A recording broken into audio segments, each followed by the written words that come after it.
Chers amis, chers frères, chers chercheurs de Dieu, bienvenue à notre rendez-vous désormais hebdomadaire, n'est-ce pas, concernant Lumière dominicale. Aujourd'hui, avec toi, je voudrais aborder la question de l'Assomption de la Vierge Marie. Les textes que l'Église propose, n'est-ce pas, pour cette célébration, tu as Apocalypse 11, verset 19, puis chapitre 12, verset 1 à 10, le psaume 44, les versets 11 à 16. Tu as la première aux Corinthiens, au chapitre 15, verset 20 à 27, et puis l'évangile de Luc, au chapitre 1, verset 39 à 56.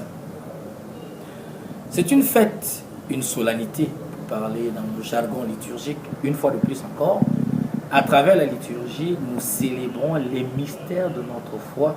Nous célébrons les vérités de notre foi, les vérités auxquelles l'Église tient, celles qu'elle enseigne, dont nous sommes les récipiendaires, afin d'être également des donneurs de ces vérités-là.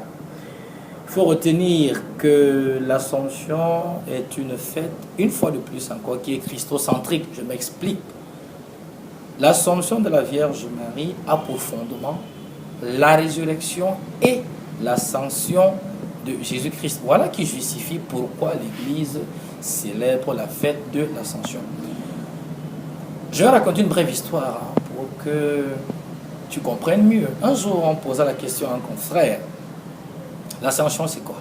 Il avait devant lui un auditoire de gamins et il leur a dit: l'Ascension est l'entrée du train en gare. Le train est tiré par la locomotive qui est Jésus-Christ. La locomotive qui tire les wagons. Et le premier wagon est Marie.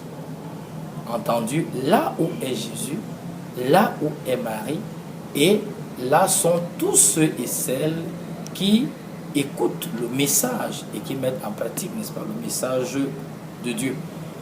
Voilà présenté peut-être laconiquement cette grande fête, mais disons-nous que l'Assomption, c'est nous rappeler que Marie, la Vierge Marie, occupe dans la maison du Père la place qui est la sienne, celle que Jésus a préparée pour tout homme depuis les origines. C'est là l'évangile de Jean, il me semble autour du chapitre 14.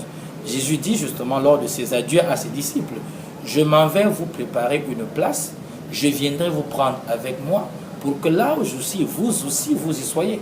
Comment imaginer donc que là où Jésus est, sa mère n'y soit pas?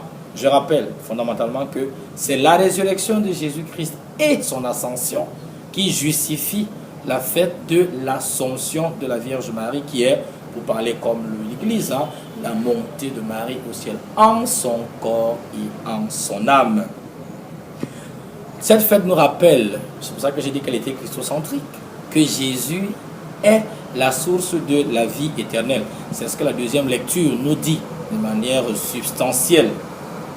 Également, cette fête nous rappelle que Marie, oui, la Vierge Marie, est un modèle de foi. Quand on parcourt l'évangile du jour, Élisabeth, sa cousine, déclare Marie bienheureuse. Pourquoi? Pour deux raisons. Bienheureuse celle qui a cru en l'accomplissement des promesses qui lui furent dites de la part du Seigneur. Marie est un modèle de foi, est un modèle d'espérance. Voilà donc qui nous dit que nous devons l'imiter comme tous les saints. Et j'espère que tu vas remettre à l'ordre du jour la litanie des saints comme une autre proposition dévotionnelle pour que grandisse ta foi, ta relation en Dieu.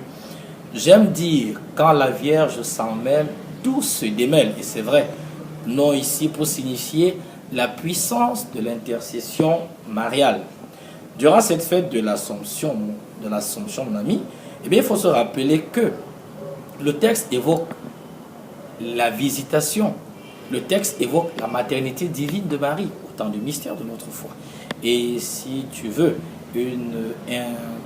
un clin d'œil comme ça au chapelet, pourquoi le chapelet est-il puissant? Je dis qu'il est puissant, mais je pose la question. Le chapelet est puissant, 1, parce qu'il est christocentrique, 2, parce qu'il est scripturaire, 3, eh bien, parce qu'il nous donne de maintenir, n'est-ce pas, notre vie de foi. Si le chapelet a tant de puissance, il est question de ne plus le négliger.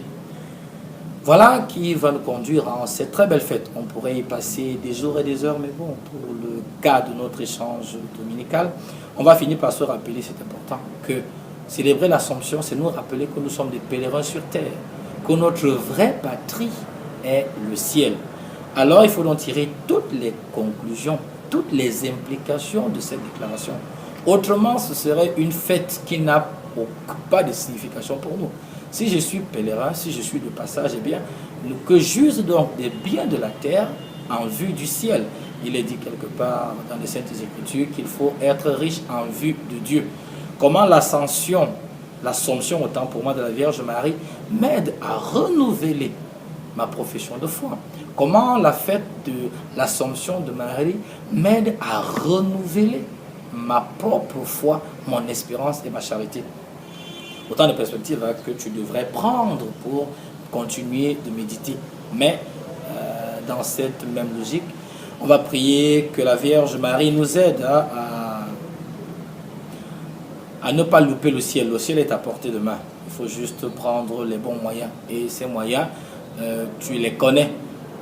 Si tu veux simplement copier ce que la Vierge a fait ou ce qu'elle a dit, tu es sûr que tu auras le cadeau, le joyeux final qui est la vie éternelle.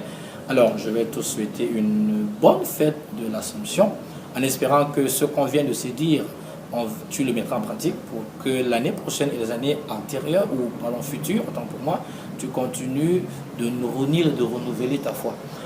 Bonne fête de l'Assomption et retrouvons-nous la semaine prochaine, n'est-ce pas, pour une autre phase de notre échange dominical. Merci.